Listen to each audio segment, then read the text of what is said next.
Os primeiros casos de AIDS no Brasil foram registrados em 1983, principalmente entre homens de alta renda, de alta escolaridade, morando nos grandes centros, com comportamentos homo e bissexuais.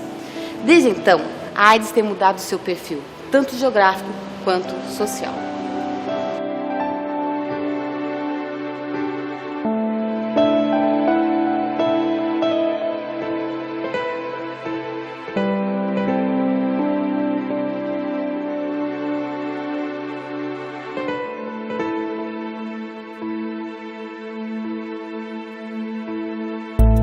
A epidemia hoje se caracteriza pelo grande aumento da transmissão heterossexual, atingindo um número crescente de pessoas de baixa escolaridade, principalmente mulheres, jovens e afrodescendentes. Na década de 80, quando a epidemia começou a evoluir no Brasil, havia uma mulher infectada para cada 16 homens. Hoje, a proporção é de um caso feminino para cada 2 casos masculinos. Enquanto no início a epidemia atingia principalmente pessoas entre 20 e 39 anos, hoje a faixa etária mais atingida é de pessoas entre 20 a 29 anos. Em 1990, o Banco Mundial previa que o Brasil teria cerca de 1.200.000 pessoas infectadas no ano 2000. Entretanto, a estimativa é de que atualmente há 600.000 pessoas infectadas. A união de esforços entre governo, movimentos sociais, organizações não governamentais e organizações religiosas contribuíram para que as previsões do Banco Mundial não se confirmassem. Entretanto, por mais positivo que isso possa parecer, não podemos nos deixar enganar. A luta pela superação da AIDS tem que ser constante e deve envolver todas as pessoas que se preocupam com a vida, no presente e no futuro.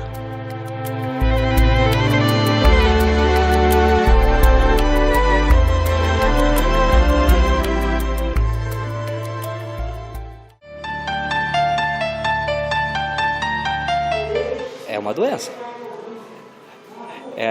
Síndrome de deficiência, como é que é? Adquirida, imunológica adquirida, um negócio assim, mas é AIDS.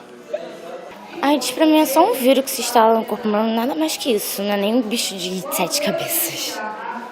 Olha, a AIDS, né? Infelizmente, é essa coisa que tem aí ceifado milhares de vidas de pessoas que tem um futuro tão bonito pela frente, pessoas de talento. Infelizmente, essa doença tem, causado tantas perdas, para toda a humanidade. A AIDS é uma doença contagiosa provocada pelo vírus da imunodeficiência humana, o HIV. O HIV é um vírus que vive exclusivamente no ser humano. E durante muitos anos ele não provoca sintomas na pessoa. Ele vai se multiplicando no corpo e a pessoa não sente nada, até o momento em que ele atinge o sistema de defesa. E daí a pessoa passa a apresentar uma série de doenças que a gente chama de oportunistas. Quando a pessoa tem essas doenças, então a gente diz que o paciente tem AIDS.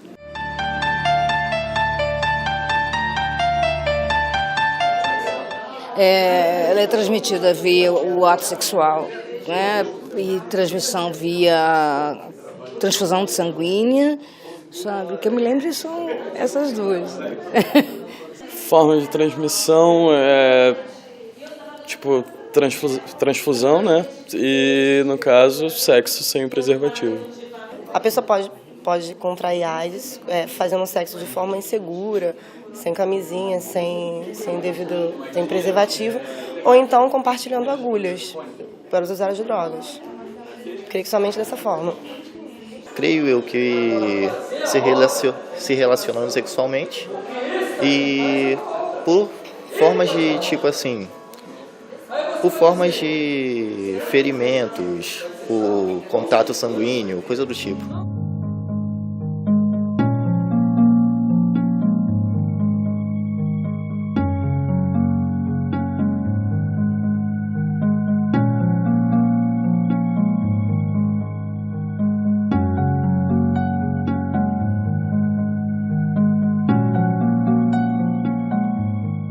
O HIV, que é o vírus da AIDS, ele se transmite principalmente através das relações sexuais e através do contato com sangue contaminado ou leite contaminado, tá?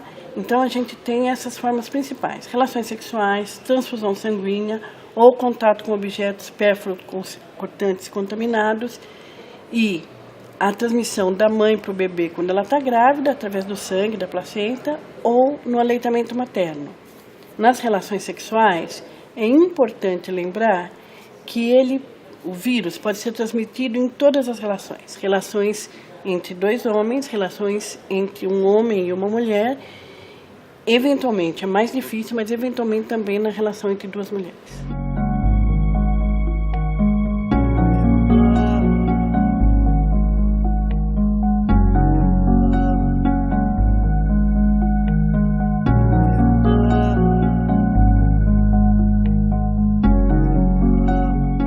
A mulher HIV positiva, ou com AIDS ou não, ela não pode amamentar. E também ela não pode deixar a sua vizinha, a sua amiga, a sua irmã, a sua comadre amamentar. O aleitamento cruzado, ou a ama de leite de antigamente, é proibida hoje em dia, em qualquer situação. Os leites artificiais são capazes de suprir as necessidades do bebezinho de 0 a 6 meses.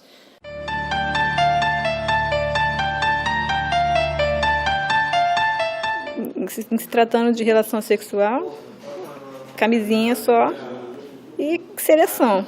Porque não tem, tentar fazer seleção, né? Porque a gente pode pensar que a pessoa pode não ter nada, mas de repente ela pode ser uma pessoa contaminada e ninguém sabe. Prevenção é usar, segundo os médicos, informação, camisinha, né, para evitar a transmissão de doença através da camisinha. É a única coisa que eu sei. Usando uma camisinha, usando assim seringas que já foi usada, né? Eu acho também que isso pode acontecer, né? Usando camisinha, evitando qualquer contato de sangue, se prevenindo, tendo higiene. Porque o único jeito seguro de prevenir seria usar preservativo em 100% das relações sexuais. O que significa um ABC? A é de abstinência, o B é do inglês be faithful, que é seja fiel, e o C é de condom, que é o nosso preservativo, tá? Com relação à abstinência sexual. Bom, o Programa Estadual de DST/AIDS não acredita na abstinência sexual enquanto uma forma de prevenção. Por quê? Porque a abstinência sexual é uma questão de fórum íntimo, né?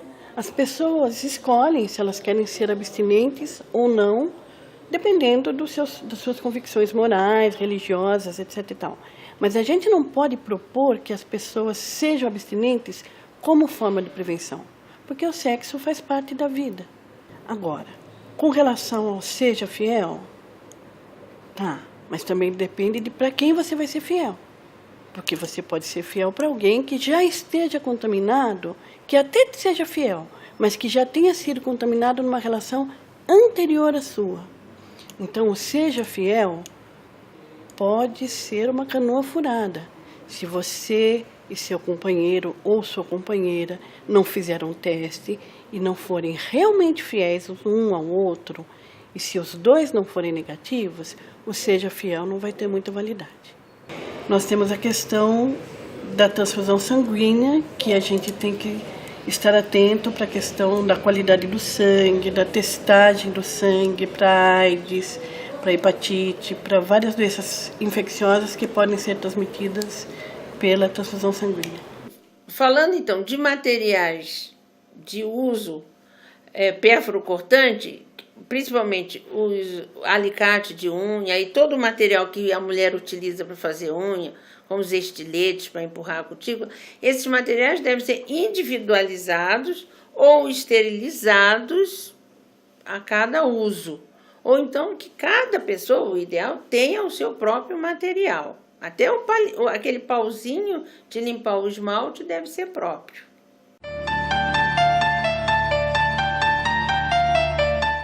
Infelizmente ainda não foi conseguida essa cura, mas se Deus quiser a gente vai conseguir essa cura aí para diminuir esse número de doentes. A AIDS é um mal que vem propalando no livro do Apocalipse como uma praga, que ela é muito difícil de ser curável, só o poder de Deus. Eu acredito que tem. A partir do momento que a pessoa não veja como uma doença assim, final, que vai acabar com ela. Eu acho que o mais importante é a pessoa crer em Deus. Olha, ao ver das pessoas assim que não acreditam em Deus, não, mas para as pessoas que realmente têm fé em Deus, com certeza tem. A AIDS não tem cura. Ela tem tratamento e esse tratamento leva a um determinado controle da doença. Tá? A gente ainda não encontrou um medicamento que cure a AIDS. Os remédios, todos os remédios, fazem com que o vírus não se reproduza. E por isso é muito importante o paciente HIV positivo, o paciente com AIDS, ter uma aderência ao remédio. O que significa isso? Que ele use o remédio regularmente, que ele use o remédio da forma como foi prescrita, porque é assim que ele vai conseguir uma melhora da qualidade da vida dele e uma maior sobrevida, um tempo maior de vida saudável.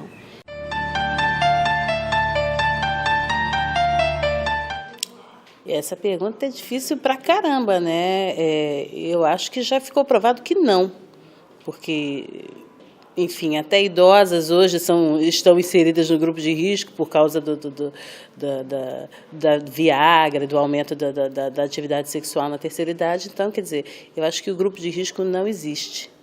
Olha, eu acho que hoje em dia não, duvido muito. Acho que não existe mais essa questão de grupo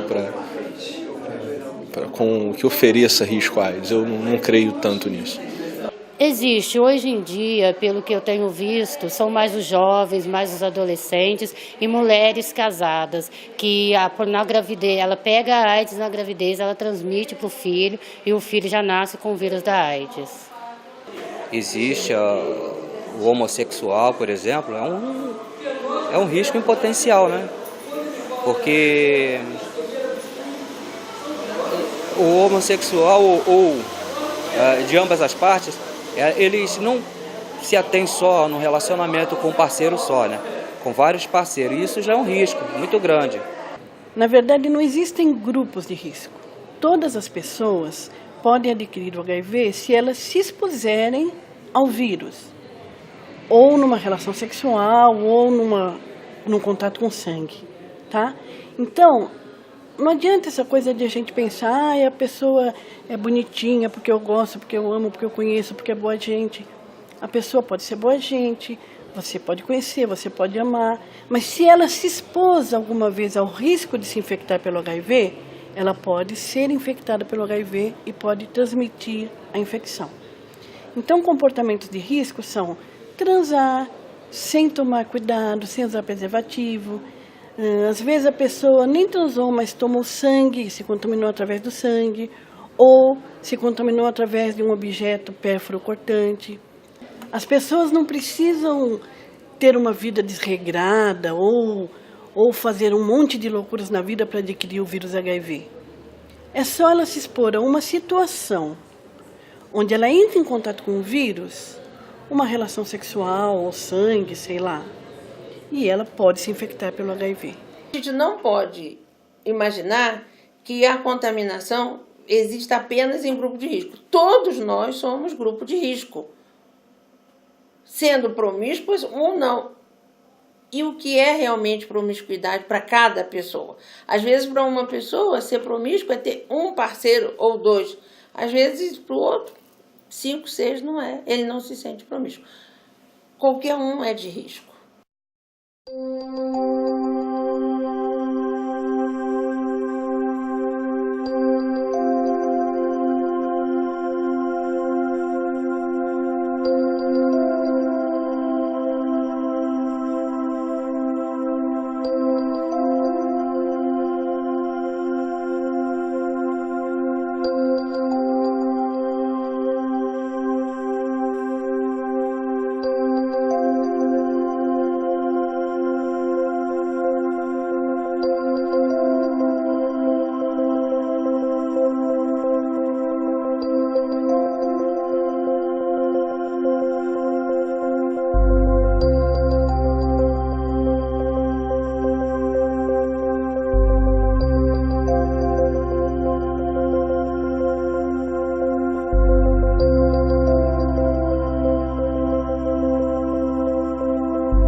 A epidemia da AIDS teve início no Brasil em 1983. As igrejas demoraram para reagir e agir, principalmente porque a relação sexual é um dos principais meios de transmissão do vírus do HIV.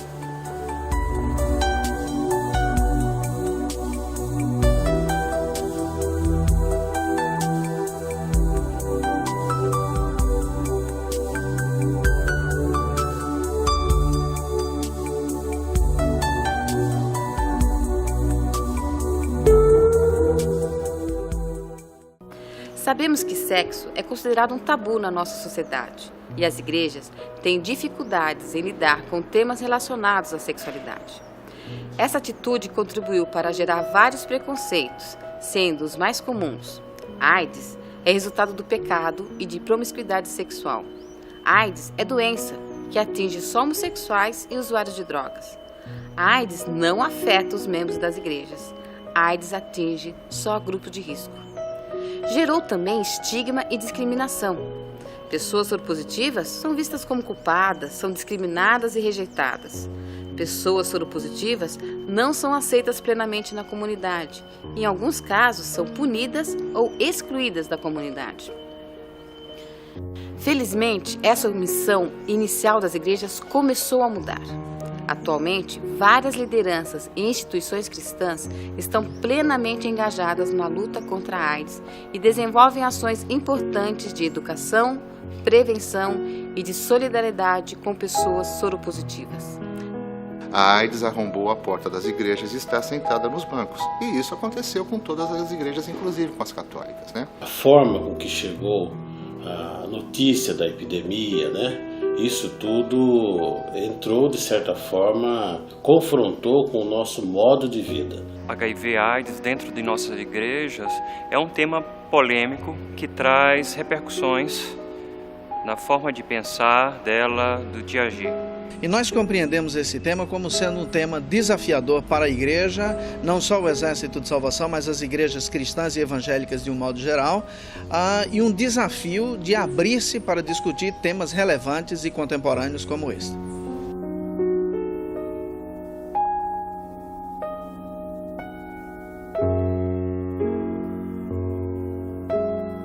Na Igreja Bethesda, e assim, eu trabalho na Igreja Bethesda já 16 anos e trabalho com o Instituto Cristão de Estudos Contemporâneos, que é a nossa escola de formação teológica. A questão HIV/AIDS, inclusive, entrou na pauta, inclusive por questões pessoal. Eu, há 11 anos, descobri ser portador de HIV. E foi muito interessante porque foi um processo pedagógico para a igreja. Quer dizer, a gente aprendeu a lidar provavelmente antes de mim já tinha algum caso, mas os casos, como sempre, se chegam na confidencialidade, no escritório do pastor, é mantido na confidencialidade, evidentemente. Já existiam alguns casos. Foi o primeiro caso de alguém da liderança e de alguém que tratou isso de forma pública, porque quando eu fiz o exame, eu escrevi um texto e no final de semana seguinte saiu no boletim da igreja para todo o Brasil. E aí foi muito interessante, eu não me arrependo de hipótese nenhuma da forma como eu fiz, porque eu publiquei, foi lidado de forma pública e não precisou ficar se fazendo fofoquinha, aquela tensão, e todo mundo teve, tanto eu como todo mundo, teve que aprender a lidar com a coisa. Foi muito bom porque foi terapêutico para a comunidade e foi essencial para os próximos casos. E a igreja precisa ser acolhedora. A igreja precisa ter sensibilidade para acolher o sofredor, independente de quem ele seja, de qual seja o seu sofrimento. E esse é um desafio particular, porque a gente sabe receber muito bem quem é parecido com a gente. Mas a gente tem dificuldade de acolher aquelas pessoas que são diferentes de nós.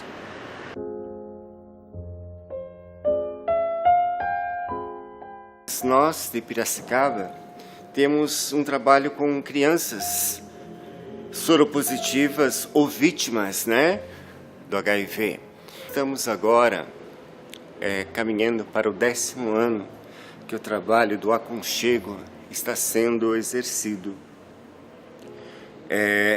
nós estamos no momento com 12 crianças. Já tivemos um número maior, mas o atendimento não era assim tão estendido como agora, porque agora nós atendemos essas crianças em todos os sentidos, não só ali na escola, mas também nas casas, famílias com alimento, médicos, remédios, tudo que eles necessitam.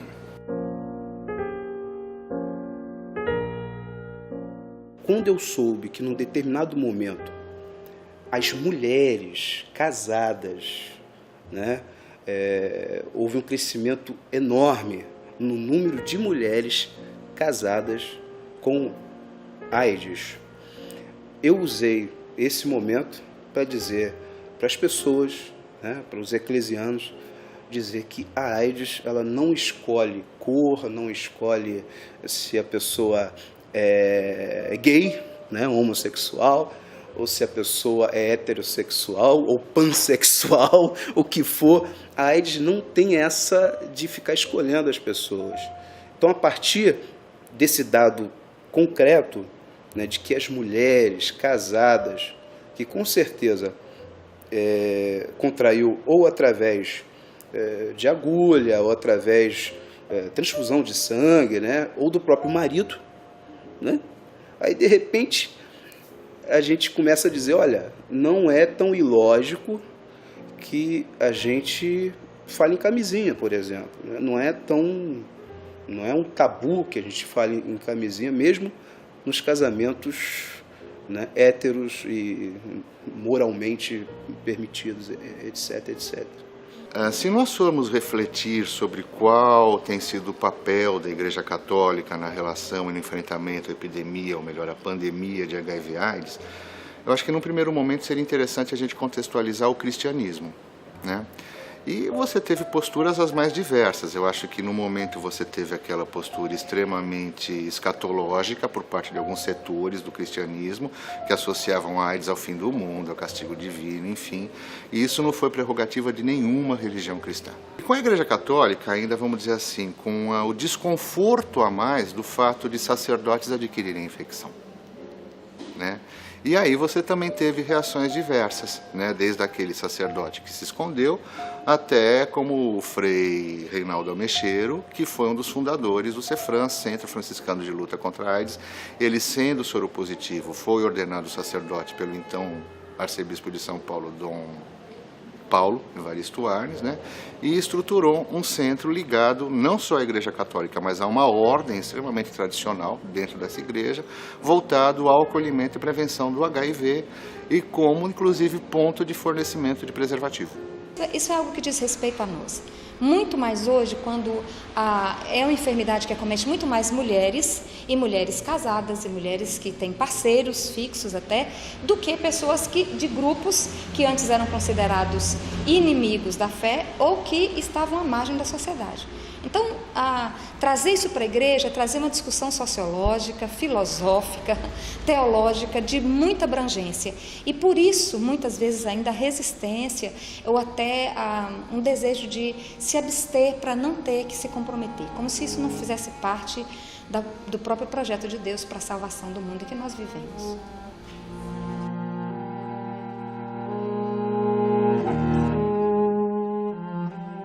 O pastor entende o drama, muitas vezes, da ovelha, mas é uma questão muito ainda assim,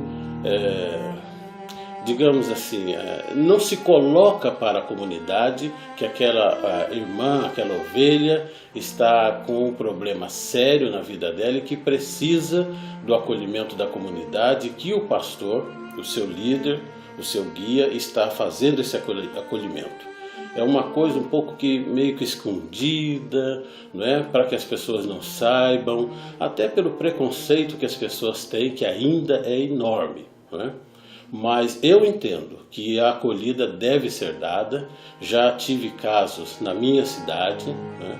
E vários casos que nós demos a acolhida, todo o suporte necessário para que o rapaz ou a moça que estava com a doença, a síndrome, ele pudesse ter a tranquilidade de que servimos a um Deus de amor, um Deus perdoador, um Deus que compreende as nossas fragilidades, né? A prevenção ainda é um processo que nós estamos trabalhando, né?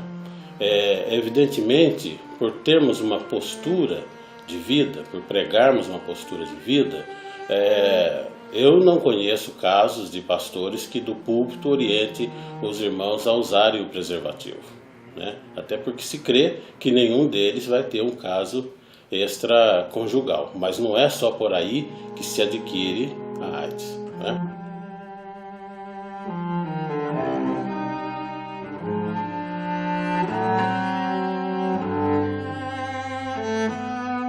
Eu, André Renato, creio, né, que Deus pode mover montanhas, mas creio que Deus, ele não nos livra dos problemas, ele traz a libertação e o livramento por meio dos problemas.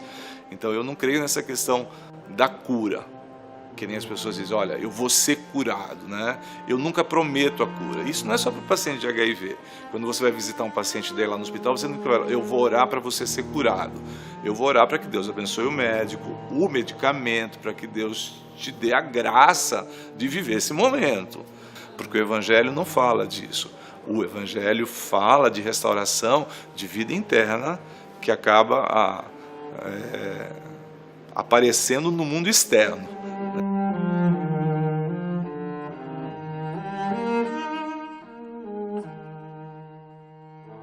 Em relação à política que ficou conhecida como política do ABC, com a discussão principalmente da resposta à epidemia da AIDS no mundo e também no Brasil, falando de abstinência, fidelidade ou promoção da fidelidade e sobre o uso do condom ou da camisinha. E quando se fala de igreja, quando a gente volta isso para dentro da igreja, quando você propõe, por exemplo, a abstinência, para mim, me parece de uma hipocrisia monstruosa. É muito cruel falar disso, porque é a famosa ação do tipo, sabe, não fale, entendeu? Não ouça, entendeu? E não veja. Então, o que não é dito, tá? O que não se vê e denuncia, aquilo que não é falado não existe. Então, a abstinência pode, dentro dessa cultura subterrânea da sexualidade, pode se confundir com isso.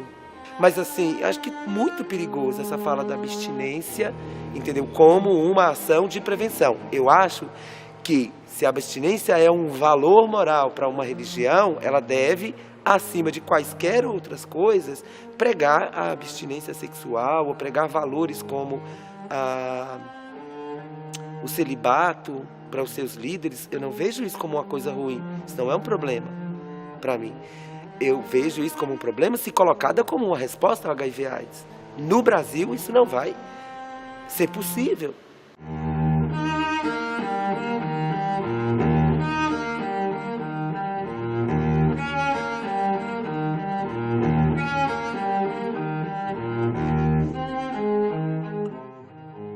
Aquela história de grupo de risco é mito.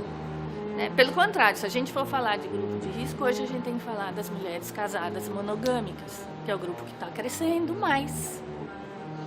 E aí? Tá lá em casa, bonitinha, cuidando dos filhos, do marido, vindo à igreja, trazendo para a escola dominical, e ela adoece.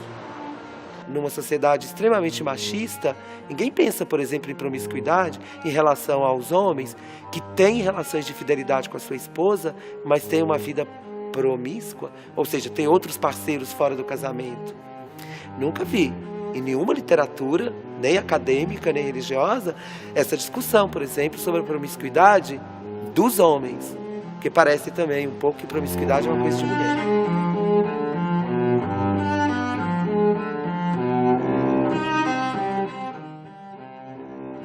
A liderança tem que ajudar a comunidade a denunciar aquilo que no mundo, no sistema do mundo, não está sendo bem encaminhado. Por exemplo, denunciar toda a falta de estruturas de assistência a essas pessoas, de acolhida, de cuidar delas.